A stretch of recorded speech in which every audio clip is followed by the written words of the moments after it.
These 5 simple habits will make you the most productive project manager in your organization. They can save you 5 to maybe 11 hours each week. But you can't just Google these 5 habits. They come from researching dozens of books and perfecting them through practical application. So why should you even care about improving your productivity?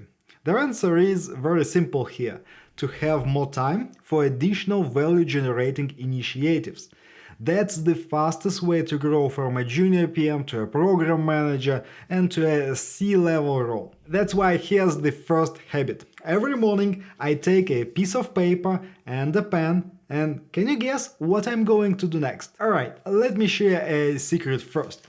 When managing a project, not all your work is equally important. Great project managers understand which tasks carry the most weight, so they can focus their time, energy and resources on the critical aspects of project management. Moreover, there are a lot of project management tasks that you should not do today, but likewise there are tasks that you can completely ignore. That's why I adopted a simple prioritization technique. Every morning I select no more than 3 big tasks and I ensure that I get them done as early as possible in the day. Here's how it works. Ask yourself, what are the most important tasks for today? And if I do them today, will it make my life easier in the next few days? At the same time, the size and complexity of the task should not be a criteria for selecting it as the big task. So some days these 3 tasks may take you 15 minutes to complete. That's totally fine.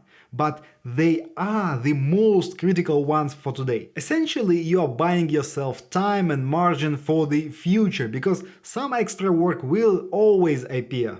But if it doesn't appear, spend it on the value-generating initiatives that are beyond your project. By limiting this list to only 3 items, it forces you to pick them very carefully. You will automatically assess task based on its urgency, importance and impact. But unfortunately, this technique is worth nothing if you cannot execute these 3 tasks. That's why you need to adopt the second technique as well. So let me ask you this, does this sound like you? You sit in a meeting and receive an email. You start multitasking and reply to that email. Then you get a Slack message. You jump on that as well and agree to participate in a meeting that conflicts with 2 other meetings. So, do you have a plan for the day? Or do you allow others to impose their agendas on you? Most project managers address someone else's queries first and do their work, the project management work, with the remaining time. Often it means you have to wake up early and do your tasks, or stay late after all the meetings. In both cases, you need to work extra hours. And it shouldn't be this way. Moreover, you should be very transparent about your workload.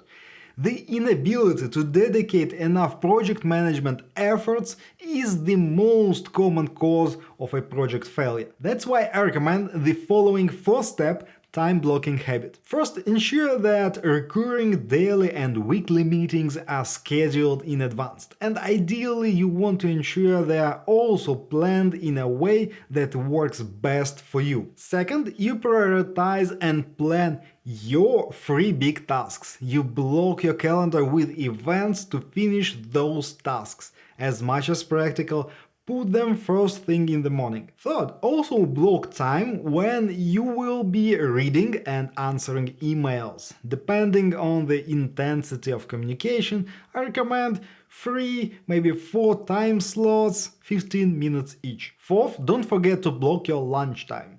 I recommend taking at least 30 minutes in the middle of the day to eat, take a nap, and restore your energy and focus. After you finish blocking your calendar, it may become apparent that you have no free time already, and that's normal. You always will have more tasks on a project than you can handle. That's why you need to prioritize them. This leads us to the next hugely important time management habit, and I learned it from Tiago Forte, the author of The Second Brain. He suggests that you should touch an email only once. So there are several use cases here. First, you open an email, read it, and there is nothing you need to do. then just archive it at once. Second, you open an email, read it, and you do need to respond and take action. At this point, the 2-minute rule kicks in. If you can reply or take action in 2 minutes, do it at once. But remember that we read and respond to emails only during the time slots we scheduled in our calendar, and you can quickly get through 5 to 15 emails in those 15 minutes. But here's where a real game changer comes in. Well, at least for me. If you get an email and you need to respond or take action, but it will take much more time, you create a task and schedule it in your calendar. And now, if you tie it up with all the previous tips, writing a long email might become a big task. But likewise, this email may be a low priority task for today, compared with everything else you planned.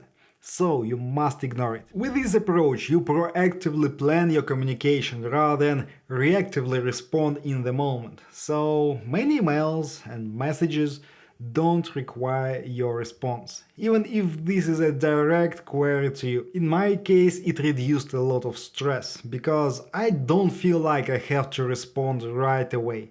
I set priority to answering emails and Slack messages compared to all my other tasks. By the way, I have a video that explains how to build this whole process in Microsoft Outlook. I'll leave you a link in the description.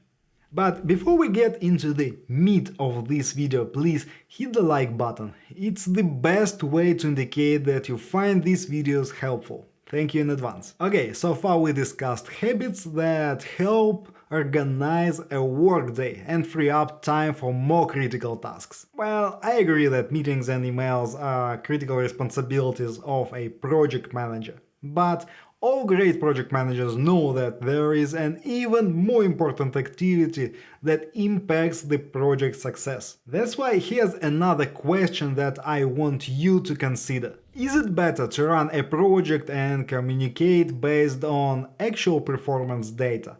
Or should you use your gut feelings? Again, a great project manager will always tell you that you should make data-driven decisions as much as possible. That's why you must make a habit of capturing all aspects of the performance data on a regular basis. So, for example, for all the tasks your team works on, you should check statuses, logged efforts, and required fields on a daily basis. I talked about my whole morning routine in my book, but essentially I log into Jira or any other tool we use for that project every morning, and I review each task that was done yesterday and tasks that are currently in progress. If I see a piece of missing information, I quickly fill it out.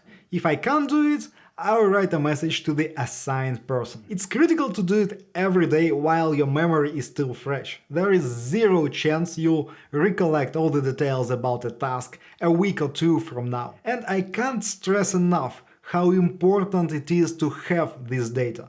Later you can transform it into reports, lessons learned, case studies, or use it as a proof in arguments with customers. To make it a really 1-minute daily habit, you do need to set up filters and dashboards inside your PM tool. Jira or similar tools have built-in capabilities, so you should be able to set up filters showing only tickets with missing data. All these habits are great, but in practice, in the real world, everything will try to derail you from focusing on the work that really matters. By the way, that's why so many project managers are stuck for years in junior and mid-level roles. They focus too much on helping others to fulfill their responsibilities. That's why you must adopt the fifth habit that will allow you to implement value-generating activities and rapidly build your career. The fifth habit can supercharge everything we talked about just now, but this habit goes against all conventional corporate rules, so not all project managers will have the guts to implement it. But to become a great project manager, you must adopt it. I explain this last habit in all the details in this video. Watch it now.